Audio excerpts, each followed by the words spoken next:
Mart के numbers आए थे और मार्जिन आउटलुक FY24 के लिए किस तरह से दिख रहा है, क्योंकि कहीं ना कहीं कलेक्शन में रिकवरी तो है लेकिन मार्जिन किस ट्रजेक्टरी में रह सकते हैं, ये सब पर बातचीत करने के लिए हमारे साथ आज मैनेजमेंट इंडिया मार्ट के फाउंडर और CEO मिस्टर दिनेश अग्रवाल बने हुए हैं।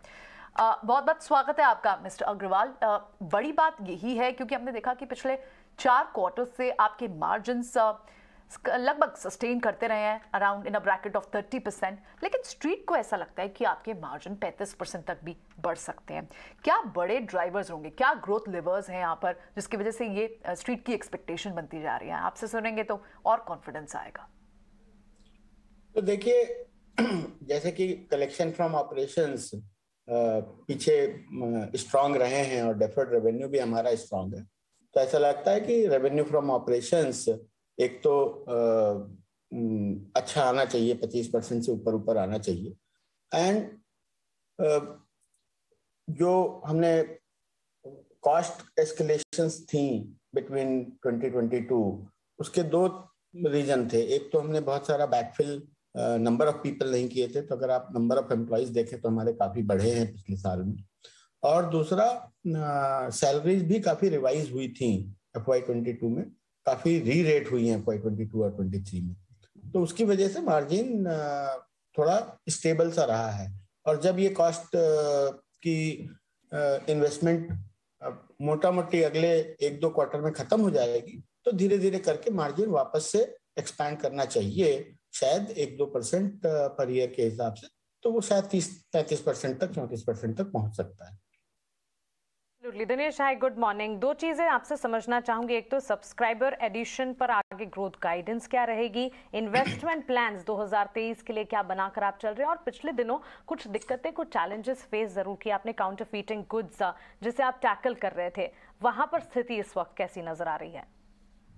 तो कस्टमर्स के नेट एडिशन में, जैसा मैं पहले भी गाइड करता रहा हूं, कि करीब 8,000 से 9,000 के बीच में कस्टमर पर क्वार्टर हम ऐड करेंगे, जो कि हमारा highest quarter yearly customer addition होगा आफ्टर कई सालों के बाद। हम अगर आप पिछले कई सालों में देखें तो because of Covid and other things 18-20 हजार कस्टमर ही मोटा मोटी हम साल में ऐड कर पा रहे थे, तो जो इस बार हम बढ़ा करके 30-32 हजार कस्टमर ऐड करेंगे।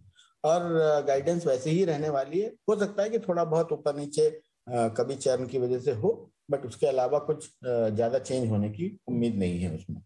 दूसरा सवाल आपने जो पूछा कि USTR की कोई रिपोर्ट है, और वो USTR की रिपोर्ट के ऊपर हमने अपना रिजॉइंडर भी फाइल किया है BSE में उस पर्टिकुलर रिपोर्ट के ऊपर।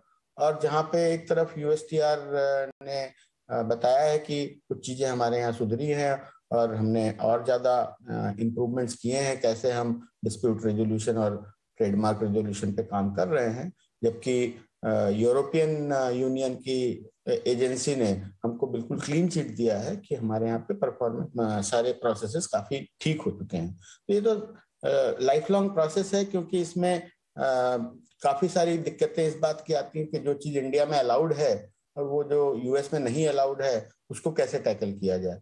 तो बहुत सारी दवाइयां हैं, बहुत सारे और ऐसे आइटम हैं जो इंडिया में अलाउड है लेकिन US में नहीं अलाउड है, तो इस वजह से थोड़ी डिस्क्रिपेंसी बनी रहती है। ओके मिस्टर अग्रवाल, क्योंकि आपका एक इम्पॉर्टेंट कंपोनेंट रहता है जो पेड सब्सक्राइबर के थ्रू रहता है, और हमने देखा है क्वार्टर क्वार्टर बेसिस पे वो एडिशन हुई हैं आपके यहाँ, लेकिन फिर भी थोड़ा सा लोअर ज़रूर देखने को मिले हैं। आप कितने कॉन्फिडेंट हैं कि इसको आप सस्टेन कर पाएंगे? वो मैंने पहले भी बताया था कि ये अक्टूबर, नवंबर, दिसंबर फेस्टिव क्वार्टर होता है, इसमें नंबर ऑफ डेज वर्किंग कम होते, और पहले हमने गाइड भी किया था कि चूंकि काफी तेजी से हमने कस्टमर एडिशन की तरफ फोकस किया था स्टार्टिंग फ्रॉम अक्टूबर 2021, तो उसकी वजह से कुछ चर्न का भी प्रेशर आपको 1 साल बाद दिखाई देगा जो ईयरली कस्टमर्स आते हैं, और इस वजह से सीजनली हमारा इस बार करीब 6,500 कस्टमर एडिशन हुआ है। जैसा कि हमने गाइड किया, हम 8,000 के ऊपर customer addition quarter on quarter अगले 1-2 क्वार्टर तो डेफिनेटली देखते हैं। एब्सोल्युटली दिनेश जी, आपका शुक्रिया हमारे साथ जुड़ने के लिए, सवालों के जवाब देने के लिए, और आने वाले क्वार्टर्स के लिए आपको ढेरों शुभकामनाएं। तो चलिए, मैनेजमेंट से हम बात कर रहे थे विस्तार से उनके ग्रोथ और कारोबार विस्तार प्लान्स को लेकर, लेकिन